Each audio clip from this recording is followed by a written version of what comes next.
Murphy-Ringate, and welcome to First Responder TV, your public safety source, featuring training exercises, safety tips, and much more. Here's what's coming up on First Responder TV. Swimming can provide adults and children with hours of fun and exercise, but it can also be dangerous. We'll give you some common sense tips to keep you safe.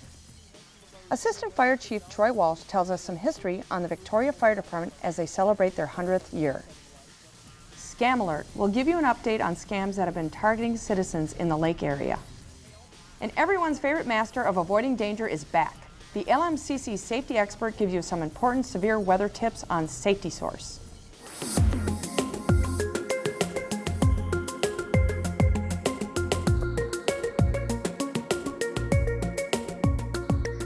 Hi, we're joined here with John Foss at the Foss Swimming School headquarters in Eden Prairie, and I'm going to ask John some questions about the school and the Water Safety Coalition.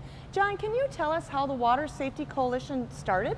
Well, it started a couple of years ago when a number of concerned citizens and ourselves wanted to get together and bring drowning awareness and how drowning happens and water safety to the public in a clear, more focused way than it had been done in the past.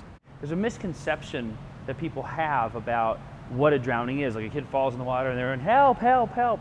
The reality is they fall in the water, they go under, and it's a silent event. There's no yelling or screaming. So that you have to really watch with your eyes, and you have to be kind of passionate about it, and you have to know exactly where the ability of your child is. So can you tell us the difference between drowning and distress? Well, yeah, the Baywatch image of drowning is really a bad image where they're, hey, help, help, whatever. And granted, people can be like that if they're in distress and they're being sucked out by a riptide or something like that.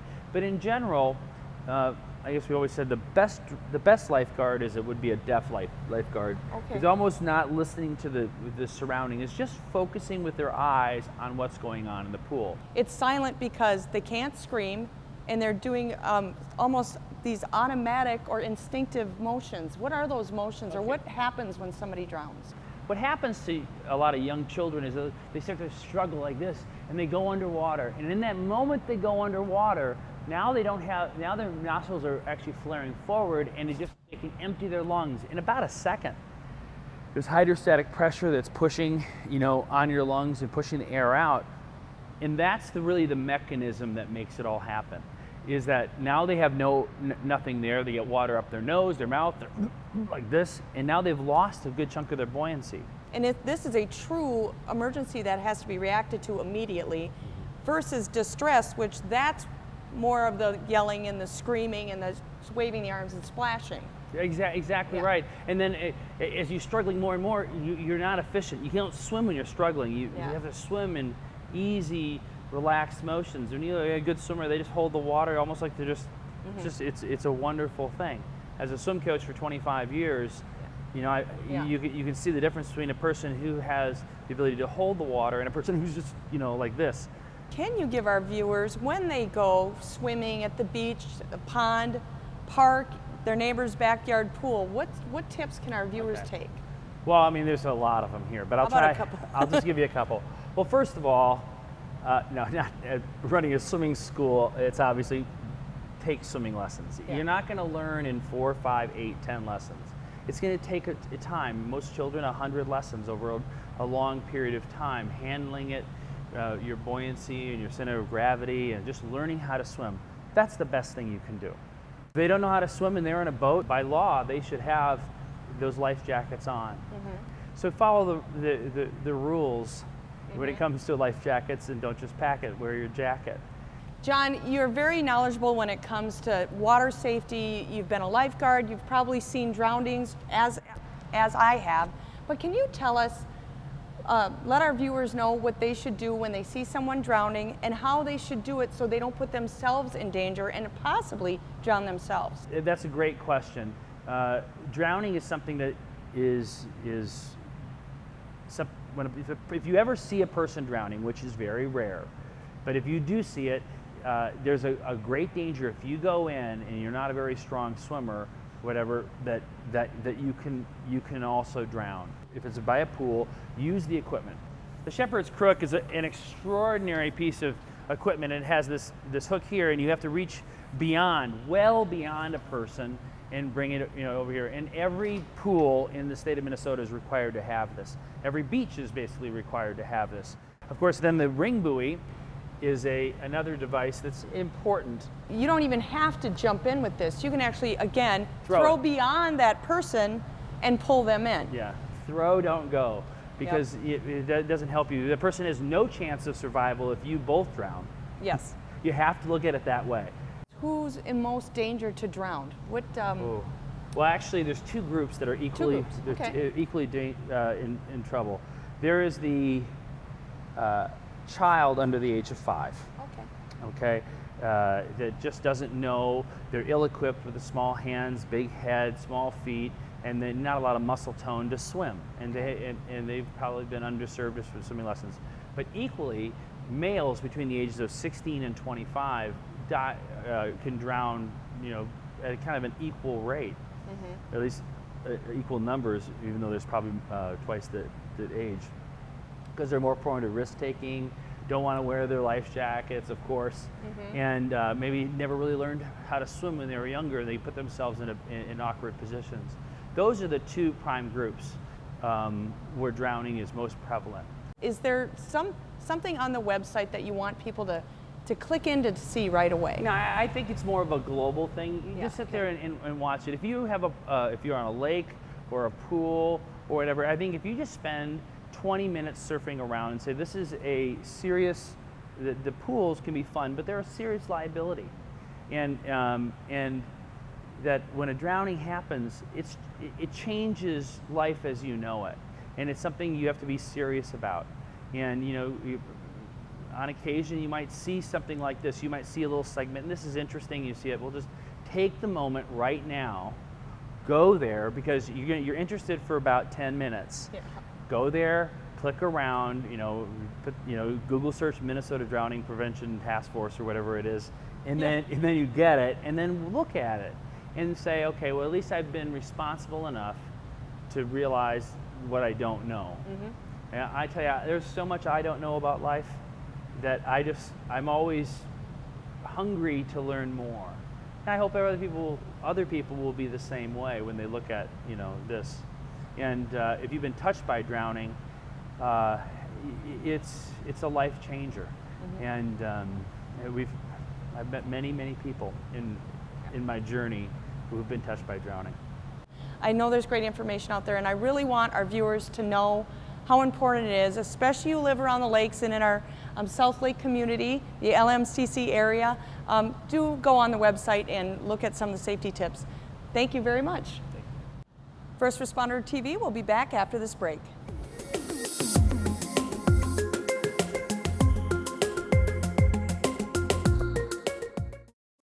Hi, I'm Conservation Officer Scott Staples. Zebra mussels, Eurasian water milfoil, and other invasive species continue to be a threat to our waters, and we need your help to stop their spread.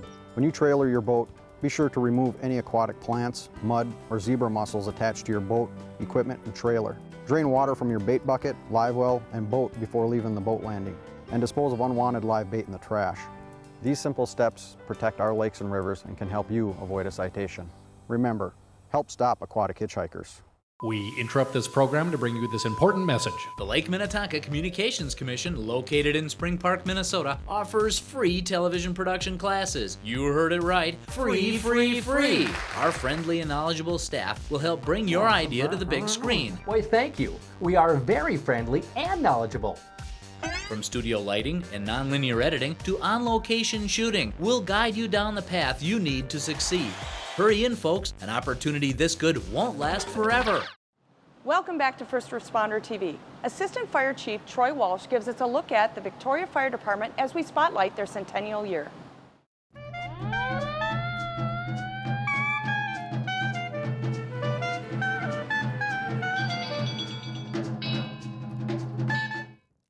The founders of the fire department got together in 1913. They founded the Victoria Fire Department as a way of providing fire protection to the citizens and to the farming community. A lot of the history it has to do with the fire department extends back to the entire fire service. In Victoria in 1929, the members of the department got together, put the money together to purchase its first motorized fire pumper, which we still currently have today. It was in service until about the mid-50s.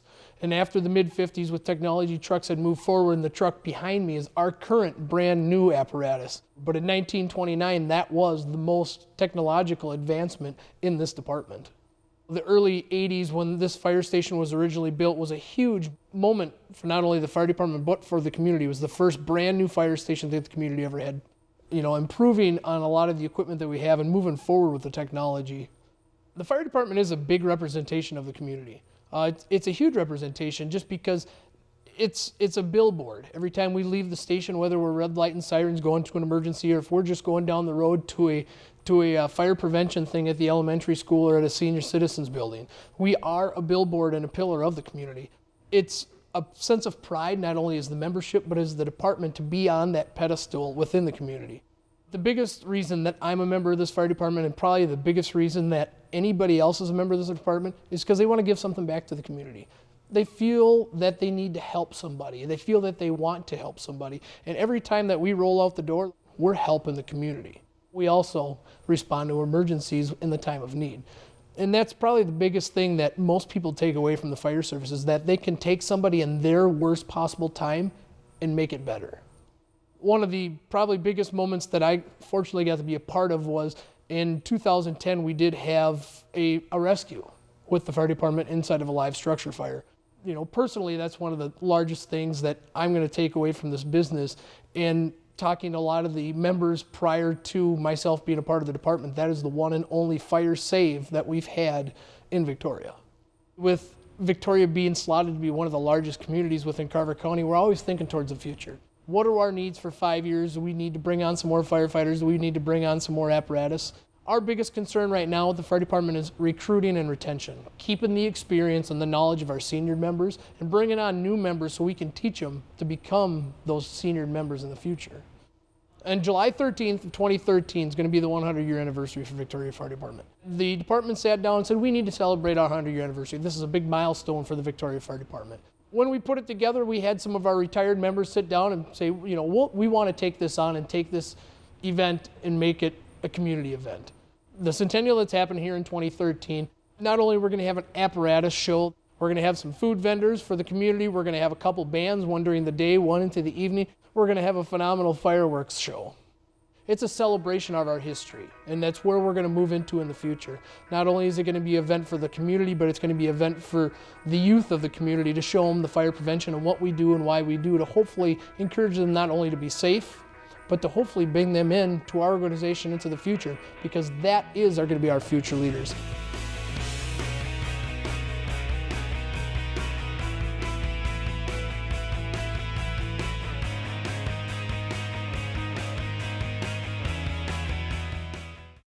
When we come back, we'll give you an update on scams that have been targeting citizens in the lake area on Scam Alert. More First Responder TV right after this. Cable access channels are critical tools for local government. They provide important information about issues, services, and programs, as well as local emergencies. They also allow you to watch your local elected officials in action. Through the provision of governmental access channels, our communities are kept informed, educated, and entertained. Where else can you get information about your local government? Make sure everyone has a voice. Support your local government access channel.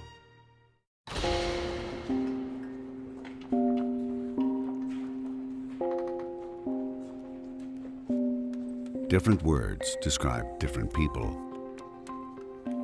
But in the eyes of the law, there's one that fits us all. Human right number 7. We're all equal before the law. What are human rights? Find out at youthforhumanrights.org. Welcome back to First Responder TV. It's time for Scam Alert. This segment alerts the public on scams that have been reported to local police departments.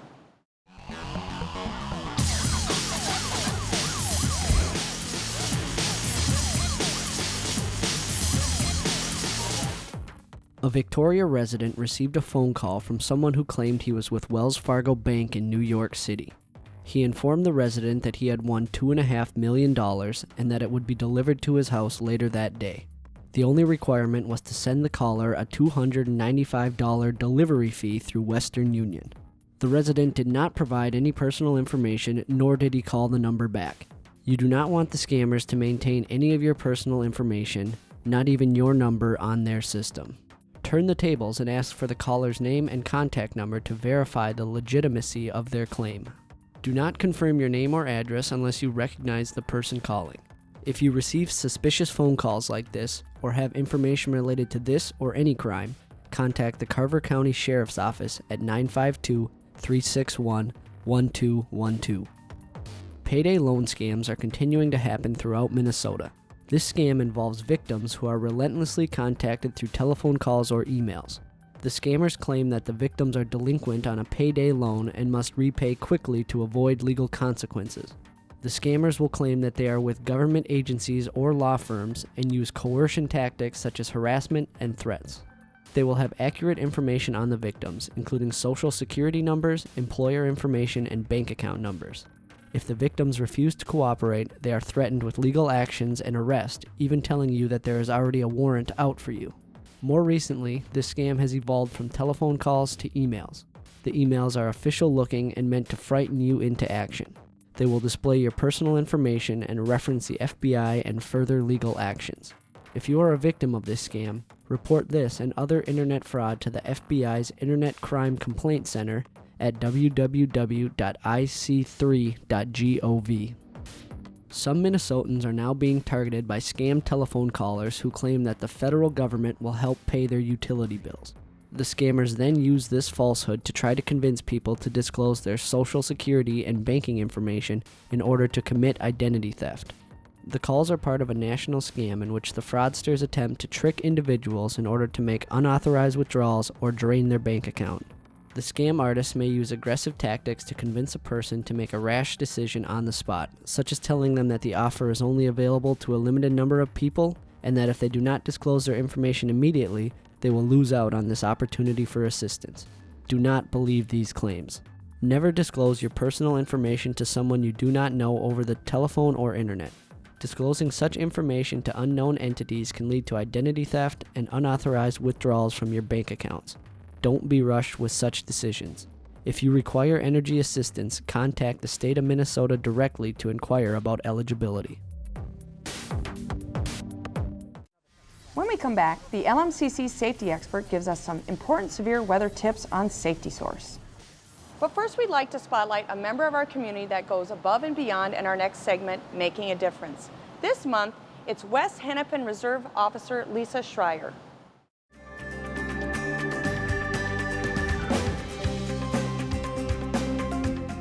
I was very honored when I heard that the department was going to recognize me in this way. I've been a reserve with West Hennepin since November of 1986, so I'm in my 27th year. When I was graduating from high school and going to college, I was interested in law enforcement. Unfortunately, at that time, it was very difficult for women to get into law enforcement, so I saw this as a way of being involved. I enjoy it. I've kind of found another family in the West Hennepin officers and their families. I grew up out in Independence. I lived on Nelson Road for 18 years, and they are the local police department out there. I started actually as an Explorer Scout with Wright County, and when I grew too old from that, I saw the ad in the paper for West Hennepin and applied.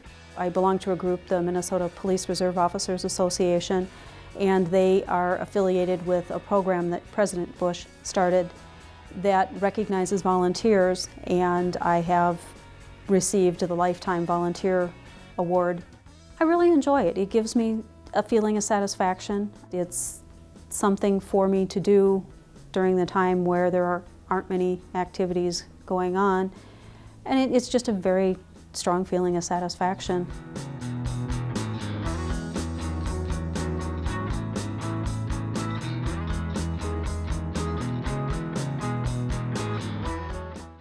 Every minute, my world seems to get a little smaller. My world is driving me crazy. My world? What world? If your world is controlled by alcohol, there is hope. We're AA, alcoholics helping other alcoholics get sober. You'll find us in the phone book, your local newspaper, or on the web at aa.org. It's your community, it's your airport. Being aware and vigilant is the best defense against the ongoing threat of terrorism. As users of the airport, you are our eyes and ears. If you see anything suspicious at or near MSP International Airport, report it to the airport police. The very real and deliberate threat that this nation faces is not confined to the airport. If you see suspicious activity anywhere in the community, report it to your local police department. You are an important part of keeping our communities safe. Keep an eye out and keep our airport safe. Be aware, be vigilant, and be safe. Severe weather events are common in Minnesota and can happen with little or no warning. You need to be prepared on what to do during these situations. The LMCC safety expert heads to the National Weather Service in Chanhassen to bring you some important severe weather tips. And now it's time for Lake Minnetonka's favorite champion of safety, protector of humankind, and master of avoiding danger, the LMCC's safety expert. All right, safety expert, grip it and rip it. Ooh, I didn't see that horse over there. Yowzers. Oh, hello. The LMCC safety expert here. It's a beautiful day here in Tonka Bay, Minnesota, near the LMCC forest. And I've got some extremely important severe weather safety tips for you. Now, severe weather can strike at any moment. Damaging winds, hail, severe thunderstorms and tornadoes can wreak havoc this time of year. What is that? Is that a wind? Is that a fan? Camera operator, what are you doing? This is ridiculous. Now you're even in the shot. A fan? A fan for wind noise? Well, explain yourself. Enough of that. I don't want to hear this anymore. You are cruising for a bruising, mister. Get that fan out of here. All right, now that's better. Now you need to take severe weather seriously. I'm trying to help these people. Okay, mister, a storm could roll in here at any moment. Wait a minute. Is that a storm cloud? You know what? I think we'll be okay, folks, because I don't see any lightning. Oh, great. Now there is lightning and some thunder, too.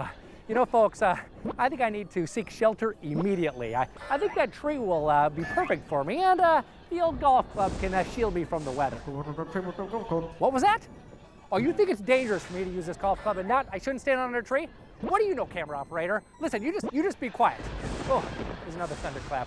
You know, folks, I need to seek some shelter, so I think what we're going to do is send it to the National Weather Service in Chanhassen, where they're going to have some valuable severe weather safety tips.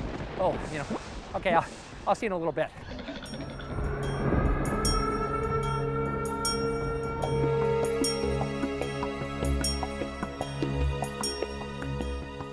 What we do here at the Weather Service is we're watching the weather to make sure that we get warnings out so that people can be safe. We issue weather forecasts so that people know what's coming up. If you're prepared, then you're going to be that much more ready to react when we issue the warnings. If you hear the sirens, if you hear the weather radio sound off, if you're prepared, you're that much more ready to get to shelter. If there's a watch, that means that severe weather might happen. It doesn't mean it's definite. When we issue a warning, that means that there really is a storm out there that has a tornado or has really strong straight line winds or hail. That means get to shelter. Sirens are not enough. You need to have some other kind of item that'll let you be aware of what that warning might be. Whether it's your smartphone, whether it's your weather radio, just be aware that you need to have multiple ways of getting that warning. We'll issue warnings for severe thunderstorms. There might not be a tornado, but there could be very strong straight line wind that can cause an awful lot of damage. The first thing with thunderstorms is to remember that there's lightning, and so with lightning you need to get inside. Get inside a building, get inside a vehicle. Meanwhile, back in the LMCC forest. This is not good at all. It's important for you to have a plan to know what you're going to do if there is a tornado that's coming your way. The number one thing is to have looked around the house beforehand to figure out where would you go for shelter. So some people will go to the lowest floor. That's really the best place, to go to the lowest floor, the interior room. You just need to have a supply of food and water, batteries, flashlights, important paperwork, those sort of things. If you're out in the car, especially here in the Twin Cities, what you need to do is find a shelter, run inside a building if you possibly can. If you're caught at the absolute last second, then you've got the choice. You can either get out of your car and get into a ditch, or you can just stay inside your car, get down on the bottom of the car, the floorboard. The number one thing is don't put yourself in that position. If there's a warning out, don't go driving around somewhere. The main thing is to be aware of the potential of severe weather and have a plan. Figure out what you're going to do if those warnings happen, and make sure you have a way of getting those warnings. Again, sirens are not enough. Make sure you have a weather radio. Make sure you have a smartphone. Sign up for some kind of service that'll actually tell you if you're in the area where there's a warning. So make sure you're aware of those warnings and then have a plan if severe weather does strike. Oh, looks like the old safety expert lost that storm cloud. What do you expect from a master of avoiding danger? Well, I hope you all learned some valuable severe weather safety tips today. I know I sure did. I guess you could say this segment was electrifying. Great, another storm cloud. Oh, well, I've got a splitting headache right now. Well, that's gonna do it for this edition of the Expert Safety. Grandma, are the cookies ready yet? Thank you for watching First Responder TV, your local public safety source. If you have an idea for a segment, an upcoming public safety or fire prevention event, please let us know. This is Kellie Murphy-Ringate giving you information you can use, share, or to live by. See you next time.